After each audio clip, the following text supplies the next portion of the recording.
So today we're going to be talking about designing early intervention services for individuals with autism and clinical high risk for psychosis and their families. Next slide, please. We are going to be covering the overlaps and distinctions between autism spectrum and clinical high risk for psychosis, including thinking about assessment and care planning.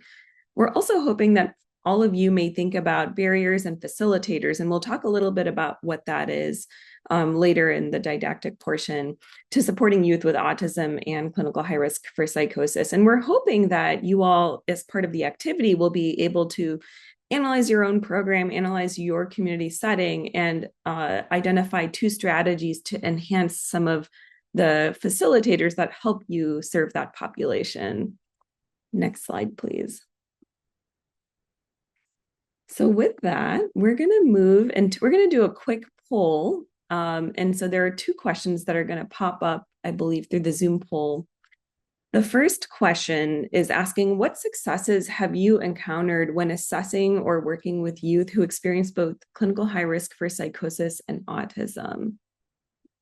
And it should come up in a second. There we go. Okay. And I think part of this is to help us understand what's going well across the US for programs that have been working with youth that live at this intersection. So we'll give folks a minute or 2 here to answer.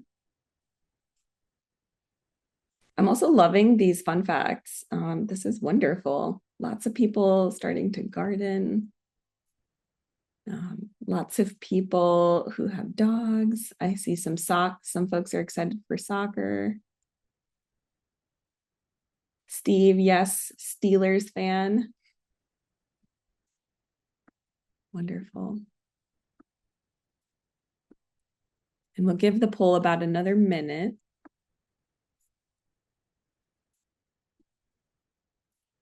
I also see, oh, nice. There's some, someone has a pack of 3 dogs. I love that. They're like their own, that actually I think is a pack. I see someone is training to become a yoga trainer, yoga teacher. That's amazing. 3rd place in an off-road race. Wow, amazing. I also love that someone was in marching band. Yay, band. Okay. Oh my gosh, there's a twin. Amazing. Jason, I love your fun fact as well. All right, maybe we can move to the second question now. And the second question is asking, what challenges have you encountered when assessing or working with youth who experience both CHRP and autism?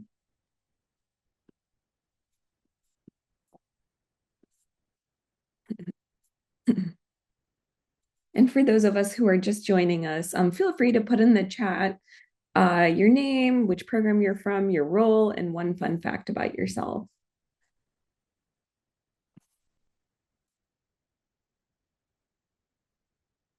Okay. Okay, we have a lot of gardeners. I'm loving this. This is making me happy. I also am a gardener. This past year, I grew saffron, and it was the highlight of the fall for me. All right. We'll give the poll maybe another like 30 seconds, and then we're going to kind of move forward.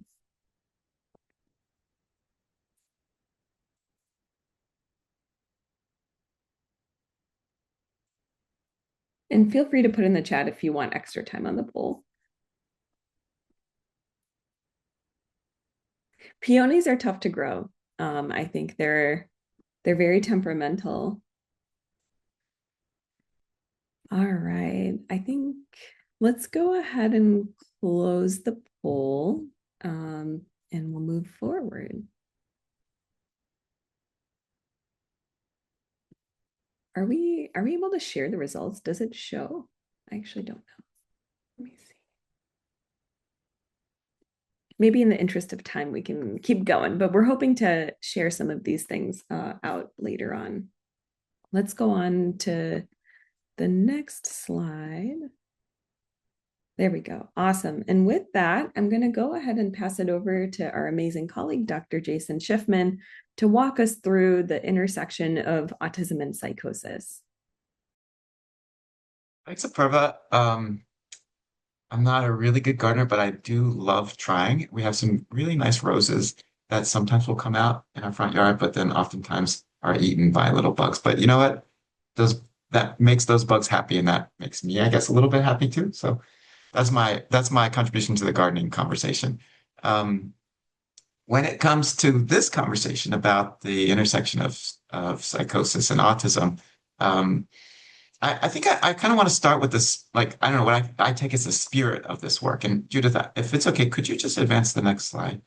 I also want to acknowledge Judith for all the work that you do behind the scenes. We're really indebted to you, so thank you.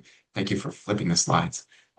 It's a great joy to, I think, work with Judith and Apurva and others. It's also like a joy to work with young people and families living at the intersection here. And, at the same time, I think it can be hard. It's not always cut and dry. And the more certain we feel, and if we feel that certainty too quickly, the more likely we are to miss something important. So I think the case is for many of the things that I think about, like humility, I think is an appropriate stance here and the foundation for many of my thoughts. So there's so much that we don't know. But what we do know is that we want to learn from the young person with whom we're working and from the family. And before we label a behavior or an experience, we want to ask questions like, why is this happening? Or what purpose does it serve? And what does it mean for the person and their family? And can we parlay this information into tangibly useful elements of support? Okay, next slide, please, Judith. Okay, now some have estimated that roughly, I don't know, 1.5% of the population meet for an autism spectrum disorder, and maybe like 2 to 3% meet criteria for CHRp. But if a person has a diagnosis of ASD, they're between roughly like 7 to 34% based on the literature of at risk for having psychosis. Now, this is full psychosis, not CHRp, because that's where the literature sort of is limited. But you can extrapolate from this, as this is as close as we have. But I'm always curious when the ranges across studies are so wide, like 7 to 34%. Usually that means there's like factors related to setting or population measurement that differs across studies. But regardless, I think the best overall estimate of a prevalence for psychosis among people with ASD is about 10%. So having ASD does seem to put a person at risk for psychosis. I guess in the end, to me, this overlap is like uncommon enough that many systems aren't built for it, but common enough that we absolutely need to know how to assess and support it, which makes this such an important topic and I think of such interest to so many folks. Next slide, please. Okay, so the next few slides are about diagnostic overlap. I think we should try to hold like two ideas in mind at the same time. Like on paper, autism and CHRP can look pretty different. In real clinical life, they overlap in ways that are personal and also quite meaningful, I think, for folks. Also, just as an aside, I think diagnostic boundaries, they're human-made and they're often arbitrary. So suffice it to say, I think there are overlaps, distinctions, and probably overlapping distinctions. And all of this varies from person to person. So the individual level really matters. Nonetheless, I'm going to like try to dig in a little bit and maybe bring a little clarity to some confusion. I don't know. Sometimes I feel like it could be confusion to clarity, but regardless, as you see here, autism is diagnosed when a person shows persistent difficulties in social communication and interaction across different settings, plus restricted or repetitive patterns of behavior, interest, or activities. On the social side, this can mean challenges from like going in back and forth conversations, nonverbal communication, like eye contact or gestures, and forming of or maintaining relationships. On the behavioral side, it involves things like repetitive movements, speech, strong need for sameness, highly focused interest, or unusual responses to sensory input. So the diagnosis and the definition of autism. Next slide, please. You see here, like this is actually a clip from the DSM's definition of attenuated psychosis syndrome, and CHRP is basically akin to that. But CHRP and apps, it's defined very differently. So the DSM says that at least one of the following symptoms, delusions, hallucinations, or disorganized speech, are present in attenuated form. Now, the word attenuated means subthreshold or not fully formed in terms of intensity, severity, or impact. It goes on to say, with intact reality testing, I think, which is another way of showing subthresholdness in that the person maintains insight and doesn't have full conviction in the veracity of their experiences. It sort of takes us home by saying, but is of severity and frequency to warrant clinical attention.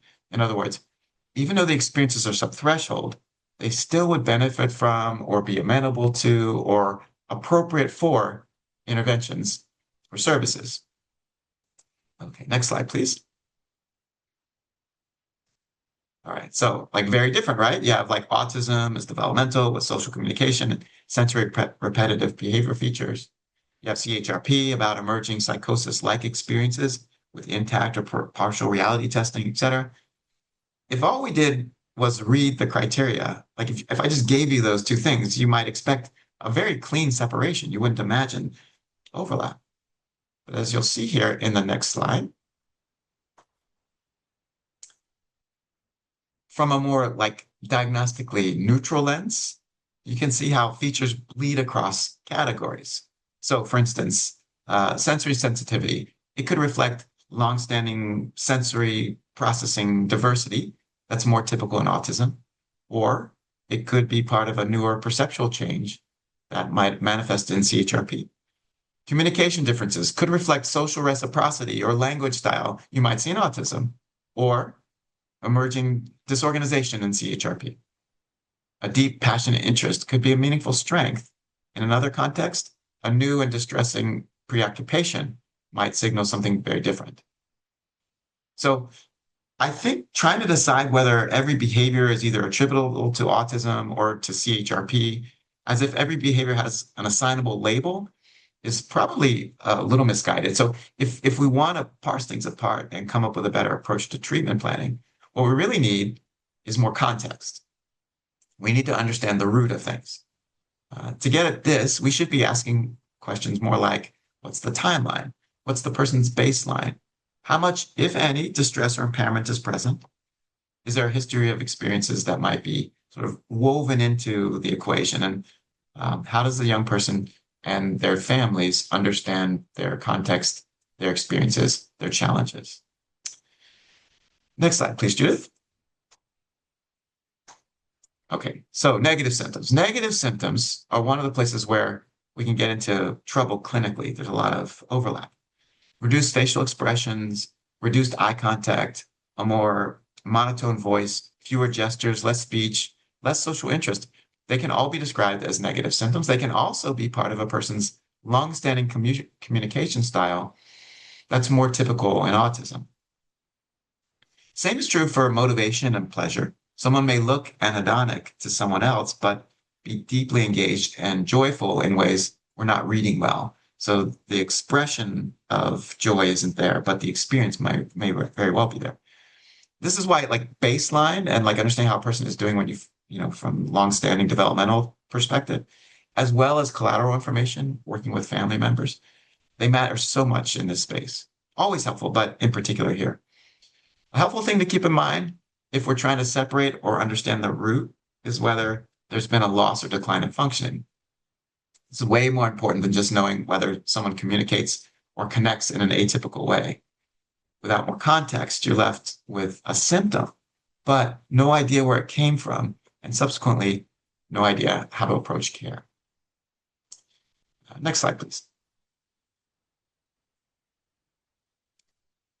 In some like relatively recent work we did, we wanted to know if the CHRps could work with youth on the autism spectrum. In this study, we actually surveyed 13 folks with expertise, doctorates or masters, lots of experience working with folks with ASD. And we asked them to review every single item from the structured interview for psychosis risk syndromes, or the CHRps, and rate whether or not it might be problematic. That item might be problematic for someone on the autism spectrum. Sadly, to our dismay, I guess, we found that only 15% of the items were not flagged as possibly problematic. This kind of left us a little weary of the ability of, like, the field's gold standard tool um, to be implemented with kids on the spectrum. We also asked our experts to share with us like challenges that they might imagine or perceive, and they came up with a few themes. The two I want to maybe emphasize are like, how do we distinguish symptoms of autism from symptoms of psychosis, which is really the topic du jour, but also how do we get the most valid information from our clients, whether it's a shared understanding of the question or misunderstanding of the intention of the question, or even a reluctance to share. Next slide, please. All right, the most common concerns listed by experts was the potential for over-endorsement of experiences based on symptom overlap between psychosis risk and ASD. So a few examples here. A question from the CHRps. Have you had the feeling that something odd is going on, or that something is wrong that you can't explain? And a young person with autism answered this question honestly and factually. I'm very interested in subway maps, and my sister says I'm weird. All right.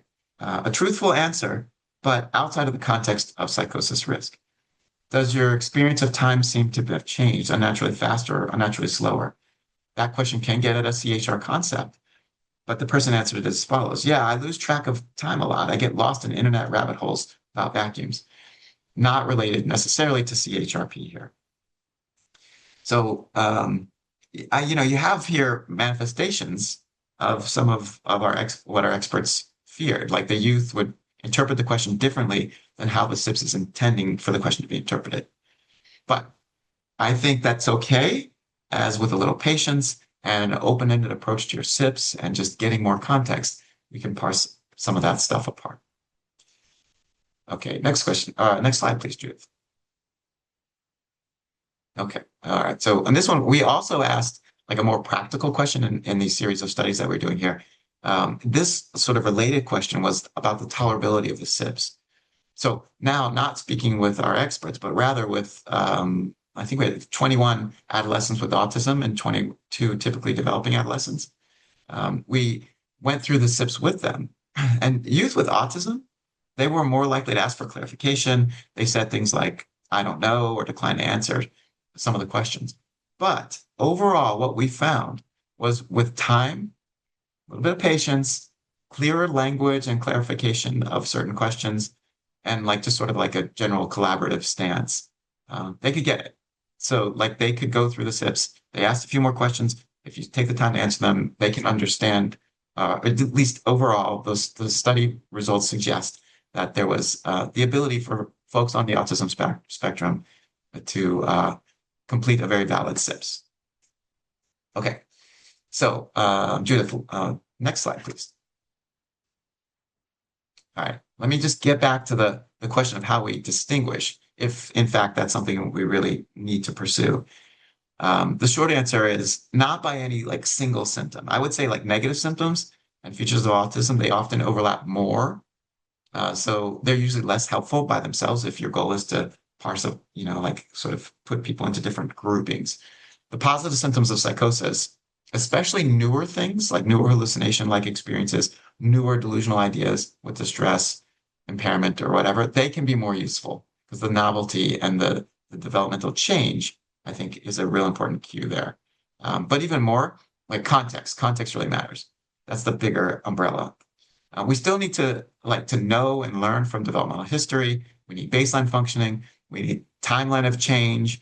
We need to get information about trauma and mood context. Family history is important here. School reports, caregiver observations, and how the young person explains the experience. All this matters. It's all that gives us a formulation that can then drive care to make inroads and differences in our partnership with our families. All right, so with that, I'm going to hand it over to my friend, my expert, and my colleague, Apurva, to talk more about general principles and programmatic considerations. Thank you, Aperva. High five. Thanks, Jason. High five. All right. Judith, can we advance the slide? Perfect. All right, we can go to the next one. So I think, Jason did a great job kind of covering generally how would we think about assessment? How would we think about, approaching using certain tools? I want to kind of zoom out for a second. When programs are interacting with the youth living at this intersection, I think the first thing you need to do is understand who is this person, right? Really, what are their strengths? What are their future goals? They may not be able to verbalize in that moment what they wanted, but sometimes I'll ask around, like, before all the mental health stuff started, what did you want to do? What were your future goals? What are the things that you were into? And it's really, I think that's where I think the joy comes in this work, is really getting to know somebody and the things that they're into and the things that they've done up until that point. I think when you're working with youth who might have autism and CHRP, it's really important to get a sense of their baseline. So what are their baseline interests, baseline behaviors, including stims or repetitive behaviors that they have to self-soothe or cope. I think it's also helpful to understand what were their ADLs or activities of daily living that they were doing. Like, what was their bathing routine, brushing teeth routine, ability to get ready in the morning? And has there been a change to that? I think that can also give you a sense of, is there something evolving or changing? Has their social behavior changed over time? And their developmental behavior, and what developmental stage are they at? Some may be adolescents, but really be developmentally younger. Some might be a little bit more advanced. So it's important to get a sense of, like, what is their baseline and has there been a change? We talked about understanding the timeline of symptoms, trying to understand what triggers it. Were there any situations that seem to bring things on? Does it happen in only one context, like at school, or is it happening everywhere that young person goes? And what makes it better? I ask kids all the time when they're having unusual or distressing experiences, like, what have they found helpful to manage that and live alongside? And many of them can tell you what they're trying, what they've already tried, what they have found that works. I think getting a very thorough developmental history is really important, especially if the young person has not already had a diagnosis of autism, but you suspect it. That will be very important. And we don't want to miss trauma. We know that individuals with autism and psychosis are at much higher risk of experiencing trauma in their lifetimes. We know that is also a risk factor for development of psychosis, including clinical high risk and first episode. So we don't want to miss that. That should be part of your standard intake process, and making sure that you are offering that child both verbal and nonverbal ways to express if they have had any trauma happen to them. So in addition to asking the questions, I usually give structured questionnaires like the PEARLS or the Child PTSD Symptom Index. There are others that you might use in your area as well. The other thing I want to also mention is it's important to look at genetic testing. Many individuals with autism in this day and age have had genetic testing as part of the new clinical guidelines for autism care.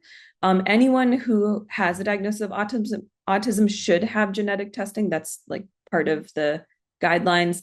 If a child has not had that, it's very important to make sure you refer them to genetics or order that.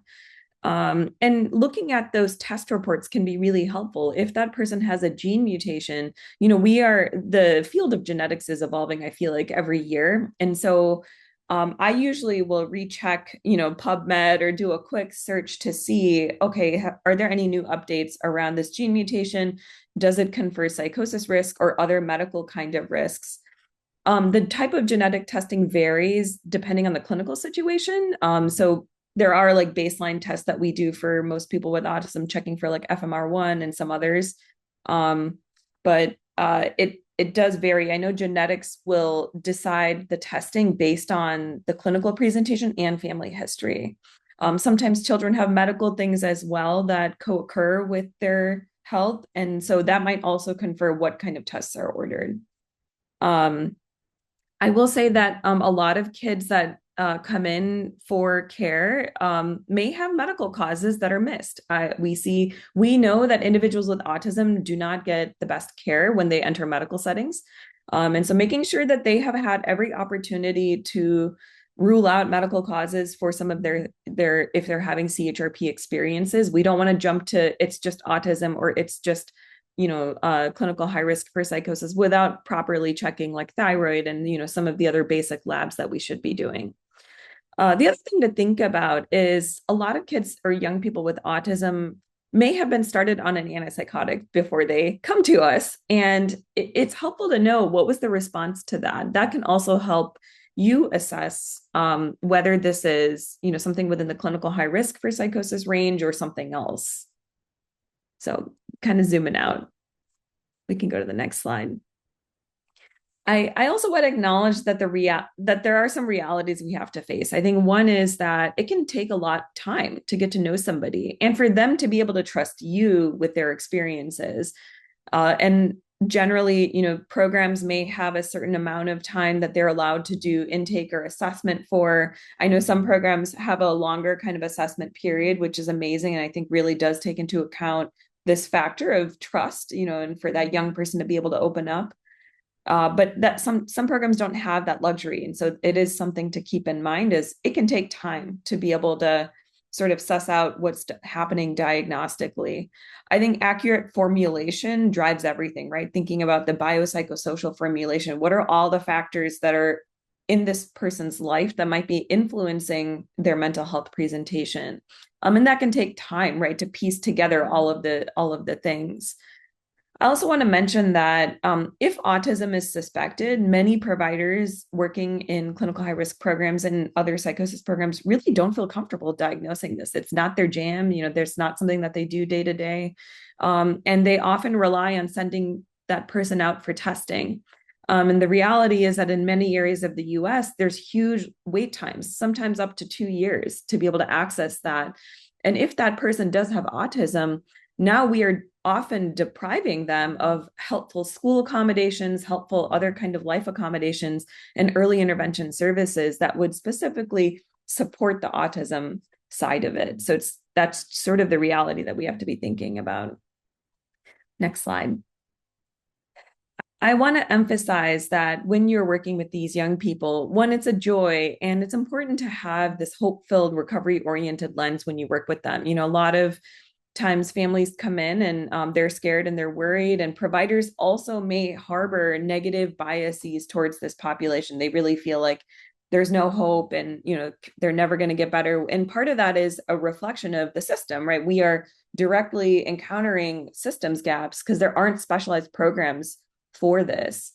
I think it's really important to challenge negative stereotypes towards this and also acknowledge that double stigma might exist, right? So not just towards CHRP or the psychosis side, but also because of the autism side, and especially in this day and age. So I think, also being mindful of the language that we use. A lot of the language in autism, and I would also say to some degree psychosis, is very much deficit focused. So they have social deficits, they have reciprocity deficits. And that really can be harmful. Kids listen to that and they feel like there's something really wrong with them. And that can have a huge impact on that young person. So being mindful of that, really trying to switch your language into strengths-based, and just acknowledging that there are maybe social differences in communication, rather than saying impairments or deficits. That may also influence how that young person engages in care. And then when you're working with this population, I think also it's important to share that, the accurate recovery potential, right? It's not that these individuals never get better or that they have a poor prognosis, but they can do well with the right kinds of support. And with that, I'm going to go into the next session or the next part of this talk, which is talking about programmatic considerations. And with that, I'm going to pass it over to Dr. Elberg. Hi, everyone. So here we want to kind of take a pulse of where you're at with regards to your programs and the kind of challenges that you're facing. So we're going to actually do a poll. So Judith, if you can advance the slides, and we'll launch our poll. So we want to get a sense of whether your program accepts individuals with autism and neurodevelopmental disorders. If you do suspect autism, does your program feel comfortable assigning a diagnosis? And even this question is somewhat controversial because some folks don't feel comfortable doing so and will refer out. And just like Dr. Bott was mentioning, this does delay getting access to services. We also wanted to see whether you feel that your program would need more specialized training in autism and to better support individuals in your program. And then if FEP services are needed, does your program accept folks with autism if they do need FEP services beyond CHRp? So we'll just give you a few moments to fill that out and we'll look at the results.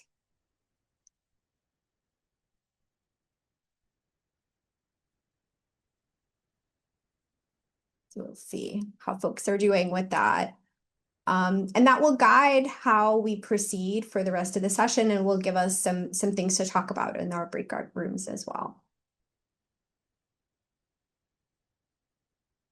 Okay, folks coming in with answers.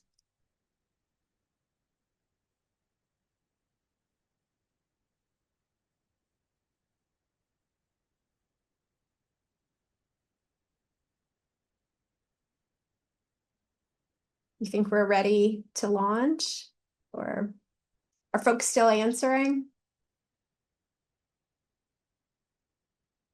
I don't see new answers coming in, so maybe we can launch it.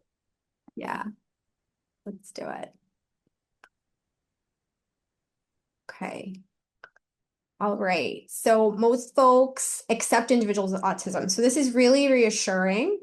And that most, 3/4 don't feel comfortable making the diagnosis. So that means maybe partnering with other agencies, and that, yes, specialized training is needed. So I'm glad we're doing this. And that your FEP program does accept. And that may not be usual. So let's launch into looking at this a little more. So next slide. If we're thinking about program eligibility, so I was very delighted to see that many of the folks here do accept young adults with autism into their programs, but many CHRp programs do not actually accept autism or folks with neurodevelopmental disabilities. And a lot of this goes back to original fidelity criteria for many CSE programs are based on RAISE data, original data. And so, for example, like I'm from New York State and I'm in an on-track FEP program, and we exclude autism as part of the fidelity criteria. However, other states have changed some of that. So, for example, I'm listing Massachusetts, Oregon, and California here because I know there's folks from those states, but this is not an inclusive list, and so other states do so. So it's very important to check with your own state to see what you're able to do. But we want to acknowledge that this is a major gap in access to services for folks who have both diagnoses. If you can go to the next slide. Other things to consider in regards to training is that most providers working with ASD are child trained, and yet most providers working with psychosis are adult trained. And so this leads to a gap in training and comfort with treating a certain population. And also will give us some more need to be able to access more trainings, and oftentimes there are limitations to that. Other things to consider in terms of actually doing the work is thinking about what physical space do you need to work with young adults with autism. Thinking about stimulation, spacing, is your program set up for that? And then also realistically is if you are serving young adults with autism, they're also going to be working with other systems of care, so schools, possibly child welfare, educational systems. And so are you set up to be able to work within those systems and collaborate? Next slide. And when we're thinking about this for folks who do have a diagnosis of autism, it can often feel like a maze.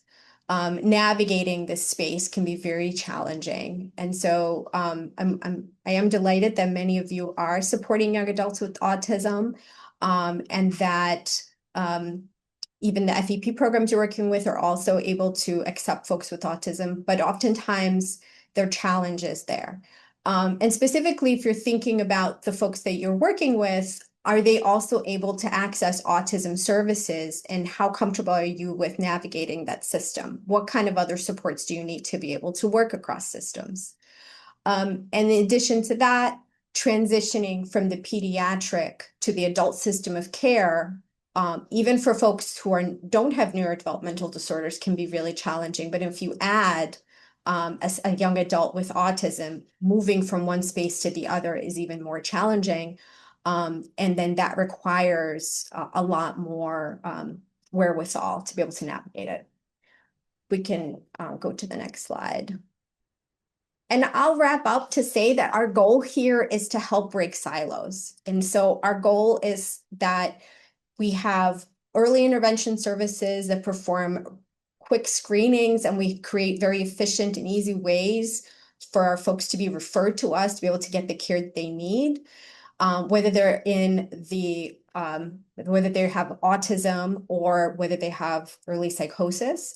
And then we're able to offer co-management for both diagnoses without needing for folks to either be in one system or the other. And we were really excited in our first session to see some state administrators here in the Learning Collaborative, that we want to be able to amend program eligibility criteria and state level policies so that there's more allowance to have folks with comorbidities like autism and psychosis at the same time. And we really want to be able to cross-train staff across systems to be able to fill those gaps in training, so that you can enter whether from any system and be able to get the services that you need, so that we can facilitate warm handoffs and folks aren't feeling stuck with either one system or the next.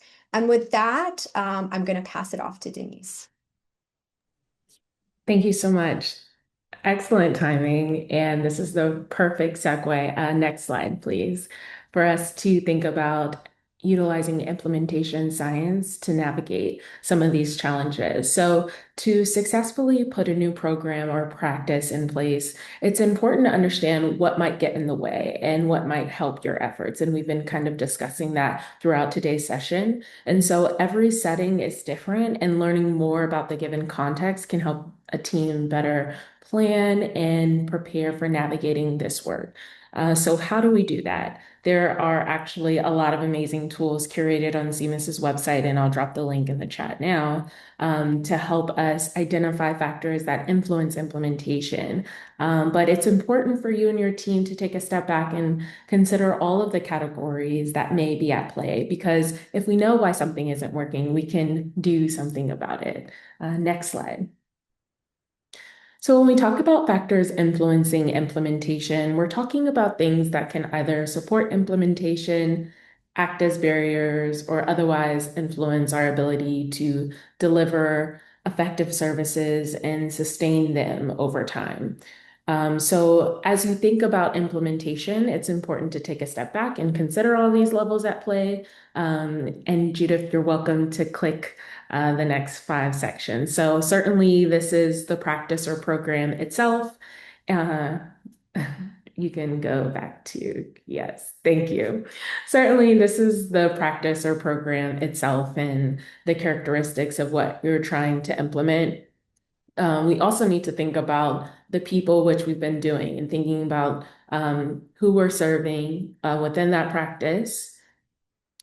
And then there's the people delivering the practice or program, along with the organizations they work within. And finally, organizations exist within broader systems and communities that can influence implementation in important ways. And so the key takeaway is that implementation is complex, and these factors are often interconnected. So it's important to think broadly about where both barriers and facilitators might exist. Next slide. And so this slide takes those broad categories we just discussed and breaks them down a little further, starting with the practice or program itself, we might want to ask questions like, what exactly are we trying to implement? What resources are required? Is there evidence that supports this, and whether or not it can be adapted? When we think about the people being served, we want to understand their unique needs and perspective and experience. And so, in context of today's session, we might ask, what are the needs of young people experiencing psychosis and autism? What are the needs of their families, and how do they perceive the values of the services being offered? And those perspectives can be incredibly important, both facilitators and barriers to implementation. We're thinking about the workforce in a similar way, like what knowledge and skills supports do staff have, what relationships and experiences might influence implementation efforts. And then we move on to the organizational level. Most of us have worked in organizations long enough to know that leadership, culture, priorities, and staffing, available resources, all of these things have a tremendous impact on whether something succeeds or struggles. And finally, there are broader systems and community factors, things like policy, funding, and partnership, community needs. And sometimes these might be outside of our direct control, but they can still have a significant influence on implementation. And so the goal is not to analyze every factor in every category. It's simply to think broadly about where important influences and implementation might exist. Next slide. All right. And so CMIS has hosted many learning communities in the past, and will often ask people to share barriers and facilitators within their organization. And these are some of the most common examples that come up, some of the challenges being competing demand. Many people are juggling a lot within their work. There's lack of time and just lack of overall available resources. And in terms of facilitators, having champions and people on your team to really advocate for this work, great and high quality training, as well as support that is sustainable, that can help a program or practice last over time. All right, next slide, please. So it's likely that when you and your team are meeting, there are going to be a lot of factors to choose from, especially when it comes to barriers, and oftentimes barriers that you and your team may or may not realistically be able to address. But if we prioritize them, then they can help us really align the types of strategies we choose with our unique needs and enhance our ability to really pull this off. So by identifying and prioritizing various barriers and facilitators, we can help ensure that we select a practice or a program that's well-informed, and to really try to minimize or avoid any misguided efforts. Next slide. All right. And so you can think about how you want to prioritize. So at some point, we'll have to make decisions. And here's how we can do that. It's important to think about barriers and facilitators that are most important, which ones you all are able to address. And also something to consider is thinking about barriers and facilitators that generate a lot of momentum within your organization and work well within the system, and any pre-existing barriers and facilitators to help address this practice change. Next slide, please. Okay. And so after identifying barriers and facilitators, you'll want to use that to help map on relevant strategies, some of which was listed earlier in the session. And so implementation strategies are just different methods used to produce or sustain practice change. And sometimes these strategies can be delivered by experts from outside of the organization. Other times they might happen more in-house. And so the most common implementation strategies are things like staff training, but other frequently used strategies can be like expert consultations and modifying workflows or providing incentives. CMIS also has a lot of resources about deciding what support is needed to implement a practice change. And I will link that in the chat here. Just a moment. So you're welcome to visit our website to help as you navigate this. And so implementation strategies, they're most effective when they're intentionally used to address the factors that influence implementation, and when they can aim for meaningful and measurable outcomes. Next slide, please. All right. And when we talk about implementation, we often spend, again, a lot of time identifying the barriers, which is important, but facilitators deserve just as much attention because they're often things that help us move through barriers. Rather than asking only what's getting in the way of our work, we can also ask what's already working and how we can build on that. So, for example, if there's strong leadership support, how can we use that support to secure resources, reinforce priorities, and communicate the importance of this particular change effort? Another example that feels especially relevant in today's discussion is like youth and family perceptions, the need of effectiveness. So when young people and their families see value in an intervention and they believe it addresses in a meaningful way, that can create momentum and that can help with engagement and participation and just overall long-term sustainability. And so implementation planning, it's not just about reducing barriers. It's also about amplifying facilitators. And sometimes the fastest path to progress is not fixing what's broken, but really making greater use of what's already working. Next slide. All right. So now it's time for our breakout activity that will allow us to do a test run and how we might use this identifying and mapping strategies, and so that you can apply that within your own program and team. Next slide, please.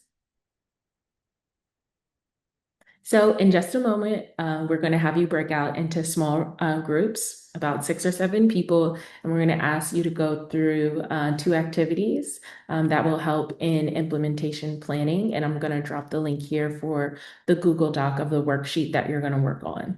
And so in the worksheet, you're going to identify and prioritize barriers and facilitators to implementing a particular practice, as well as identify strategies to map those barriers and facilitators. And Judith, if you take a moment on the next 2 slides, this is just an example of what the worksheet will look like and what you can expect to see. Next slide. And to help you navigate prioritizing your barriers for this exercise, you'll want to reference again that criteria that we mentioned. Instead of getting caught up in creating this really long list of barriers, you'll want to think about the importance, whether or not your organization can meaningfully address it. And again, focusing on barriers and facilitators to serving youth with autism and CHRp. All right. Oh, and let me just reshare the Google Doc before we go on to our breakout groups. One moment. Denise, Yes. I'm sorry. I think some people are having trouble accessing the Yes. docs. I we'll see if someone can access it. Yeah, I'm noticing that. Okay, let me just try to Yeah. reshare. One moment. I just updated the access to anyone. Now is it? Thank you. Awesome. Perfect. Thank you. We're going to be in large groups. So I'm hoping that at least one person in the group can access Google Docs. But if you are in a group that cannot, let us know and we can try to get it over to you. It's working now. Thank you. Perfect. Thanks for fixing that. Thank you. Yeah, so when you go to your small groups, you'll want to identify a note taker and then also identify one person that's going to help with the report out after you complete the exercise. All right, you're welcome to go to the next slide. This is just an example again of what the worksheet will consist of. And Judith, whenever you have a moment, you can go ahead and launch the breakout rooms. And in the Google Doc, be sure to edit the tab that which group you're assigned in. Yes, thank you for the reminder. So when you go into a breakout room, your group will have a number like room 6, etc. And so you can work on the corresponding tab. And again, we want to focus on barriers and facilitators to serving youth with autism and CHRP. So keep that in mind as you are completing this exercise.